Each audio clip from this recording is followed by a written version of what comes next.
ഈ പ്രോസ്റ്റേറ്റിനാണെങ്കിലും ഈ surgery, prostate ക്യാൻസറിനാണെങ്കിലും surgery ചിലപ്പോൾ അങ്ങനെ പ്രിസ്ക്രൈബ് ചെയ്യാറുണ്ട്.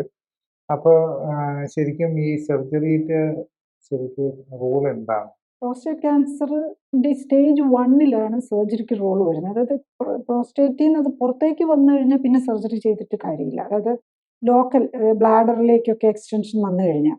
അതേ സമയത്ത് നമ്മൾ സാധാരണ റാഡിക്കൽ പ്രോസ്റ്റക്ടമിയാണ് ഈ പ്രോസ്റ്റേറ്റ് ക്യാൻസറിന് വേണ്ടിയിട്ട് ചെയ്യുകയാണെങ്കിൽ ചെയ്യുന്നത്. അപ്പോൾ അതിലും ഈ സ്റ്റേജ് 1 മാത്രമാണ് അതിന് റോളുള്ളത്. പക്ഷെ ഇപ്പം നമ്മൾ പറയും പലപ്പോഴും ഇപ്പോഴത്തെ ഒരു active surveillance, stage 1 active surveillance മതി, നോക്കി ഇനി കൂടുന്നുണ്ടോ എന്ന് നോക്കിയാൽ മതി എന്നും ഒരു കൺസെപ്റ്റ് ഉണ്ട്. അതാണ് കൂടുതലും ഇത് ചെയ്യുന്നത്. പക്ഷെ നമ്മളെപ്പോഴും ഓർക്കണം, ഈ ഒരു 4, 5, 6, 8, 10, 12 ഒക്കെയാണ് BSA നിൽക്കുന്നത്, ബയോപ്സിയിൽ പ്രോസ്റ്റേറ്റ് പോസിറ്റീവ് ആണെന്ന് കണ്ടു കഴിഞ്ഞ് കഴിഞ്ഞാലും നമുക്ക് സർജറി ചെയ്യണമെന്ന് നിർബന്ധമില്ല. കാരണം അപ്പം നമ്മളിപ്പം പ്രോസ്റ്റേറ്റ് ക്യാൻസറിന്റെ പ്രോട്ടോക്കോളുകളിൽ അങ്ങനെ തന്നെയാണ് പറയുന്നത്. കാരണം ഇപ്പം നമുക്ക് അവരുടെ ലൈഫ് സ്പാനിൽ അവർക്ക് അതൊരു പ്രോസ്റ്റേറ്റ് ഒരു പ്രോബ്ലമായി വരുന്നത് വളരെ കുറച്ച് പേർക്ക് മാത്രമായിരിക്കും, വളരെ സ്ലോ ഗ്രോയിങ് ആയിരിക്കും.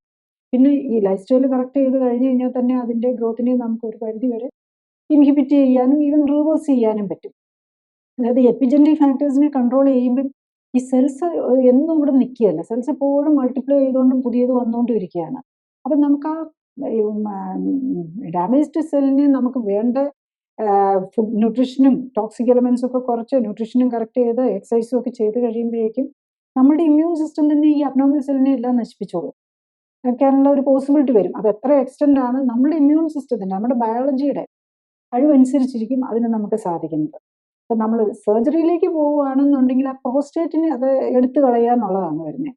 പ്രോസ്റ്റേറ്റിന്റെ ഒരു പ്രത്യേകത എന്താണെന്ന് ചോദിച്ചാൽ അത് നമ്മുടെ സെക്സ് ഓർഗനുമായിട്ടും യൂറിനറി ബ്ലാഡറുമായിട്ടും കണക്റ്റാണ്. ജെനിറ്റോ യൂറിനറിയ, ജെനിറ്റേലിയയും അതുപോലെ യൂറിൻ ഇത് ചെയ്യുന്ന യൂറിൻ ബ്ലാഡർ ഈ പ്രോസ്റ്റേറ്റിനകത്തൂടെയാണ് പാസ് ചെയ്ത് പോകുന്നത്.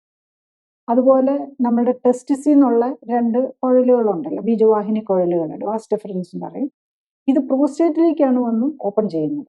അവിടെ നിന്നാണ് അവിടെ വേറൊരു സെമിനൽ വെസിക്കിൾ എന്ന് പറയുന്ന പ്രോസ്റ്റേറ്റ് ജെനറ്റിക് തന്നെ ഒരു ഗ്ലാൻഡ് ഉണ്ട്, അതിൽ നിന്നുള്ള സെക്രീഷനും കൂടെ അതിൻ്റെ ട്യൂബും കൂടെ ഒന്നിച്ച് ചേർന്ന് ഒരു ജാക്കുലേറ്ററി ഡക്റ്റ് അത് ഇതിനകത്തേക്ക് ഓപ്പൺ ചെയ്യുകയാണ് ചെയ്യുന്നത്. അപ്പം നമ്മൾ പ്രോസ്റ്റേറ്റിൽ എന്ത് സർജറി, പ്രോസ്റ്റേറ്റിന് ഇതിന് ഈ യൂഷ്വലി റാഡിക്കൽ സർജറി എന്ന് പറയുമ്പം ഈ പ്രോസ്റ്റേറ്റിനെയും സെമിനൽ വെസിക്കിളിനെയും ഈ വാസ് ഡിഫറൻസിന്റെ ഒരു പാർട്ടും കൂടെയാണ് എടുത്തു കളയുന്നത്. കൂടുതൽ അറിയാൻ ലിങ്ക് ക്ലിക്ക് ചെയ്യുക. കൂടുതൽ വീഡിയോകൾക്കായി സബ്സ്ക്രൈബ് ബട്ടൺ അമർത്തുക.